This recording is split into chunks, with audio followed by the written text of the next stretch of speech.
In a time when maps were incomplete, when vast parts of the world were still unknown to those who believed they ruled it, there rose an empire in West Africa so powerful, so wealthy that its story traveled across deserts, crossed oceans, and planted fear deep into the heart of Europe. This was not a myth. This was not an exaggeration. This was Mali. But before Mali became a name that echoed across continents, it was born from chaos. The great Ghana Empire had fallen.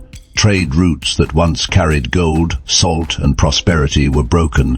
Cities that once thrived were reduced to silence. And across the land, fear replaced order. Warlords rose from the shadows. Villages were raided. Families were torn apart.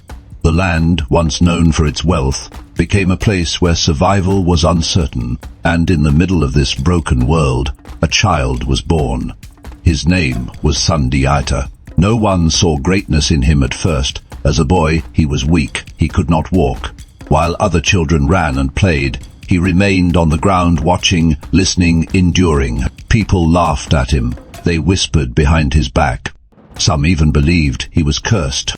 But his mother saw something different. She believed he was not weak, only waiting.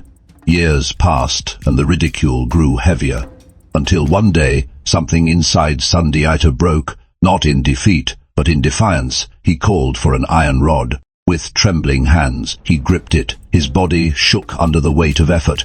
Every muscle strained, every breath burned. And then, slowly, painfully, he lifted himself. For the first time in his life, he stood. In that moment, everything changed. The boy who could not walk had risen. And with him, something far greater had awakened.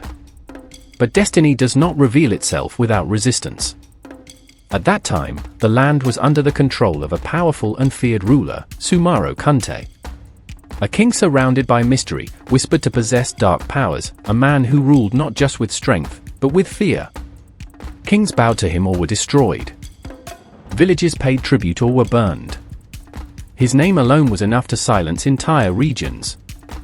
And Sundiata was forced into exile. Driven from his home, separated from his people, he wandered across distant lands. But he was not running from his destiny. He was preparing for it. In exile, Sundiata grew stronger. He trained his body. He sharpened his mind.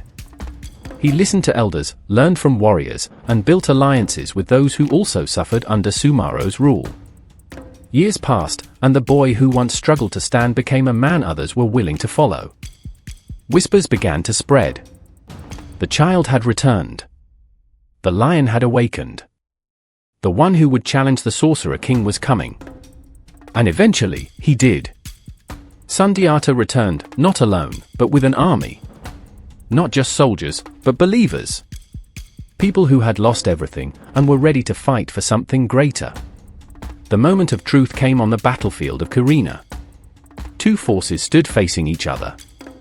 On one side, Sundiata Keita, the feared king, believed to be invincible. On the other, Sundiata, the exile who had become a symbol of hope. The battle was fierce. Steel clashed. Arrows filled the sky. The ground trembled with the weight of war. Sundiata's army fought with terrifying force, as though protected by something beyond the natural world. For a moment, it seemed as if victory was impossible. But Sundiata had learned something during his years in exile. A secret. A weakness. As the battle reached its peak, he prepared a single arrow, one designed not just to strike a man, but to break the illusion of invincibility. He released it. Time seemed to pause. The arrow struck. And in that instant, everything changed. Sundiata's power shattered. The fear that protected him vanished. The man who once seemed untouchable was exposed. He fled. And with that, his empire collapsed.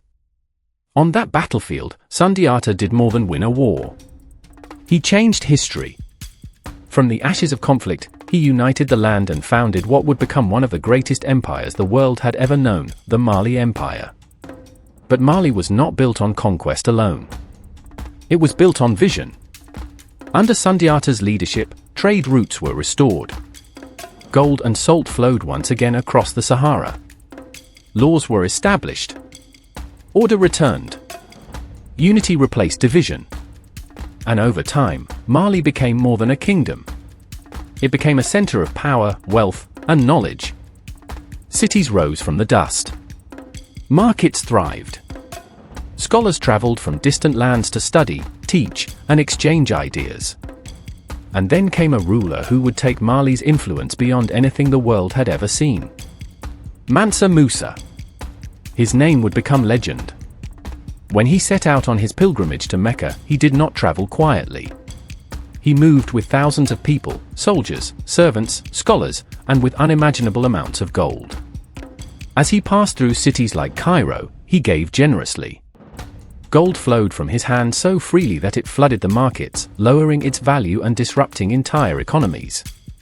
For years, the effects were felt. And for the first time, the world outside Africa began to truly understand what Mali was. Europe heard the stories of a king richer than any ruler they had ever known, of cities filled with gold, of an empire beyond their reach. And with that understanding came fear. Because Mali was not something they controlled.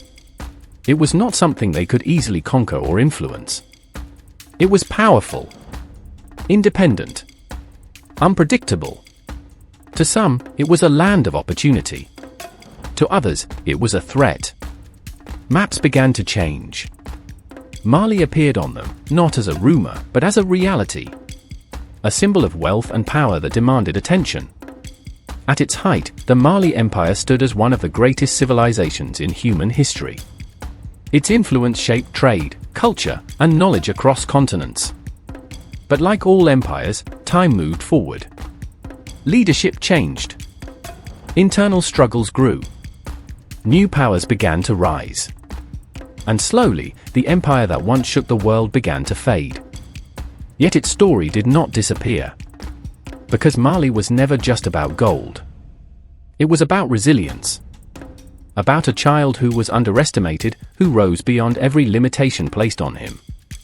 About a people who rebuilt from destruction and created something extraordinary. About a legacy that proved greatness can rise from the most unlikely beginnings. And perhaps that is why it unsettled Europe so deeply. Because the greatest power in the world was not where they expected it to be. It was already rising far beyond their understanding. This was Mali. An empire of gold. An empire of knowledge. An empire that turned weakness into strength and silence into a roar the world could not ignore. If this story opened your eyes or inspired you in any way, make sure you subscribe to the channel for more powerful untold histories like this. Like the video, share it with someone who needs to hear this story, and tell me in the comments, what kingdom should we uncover next?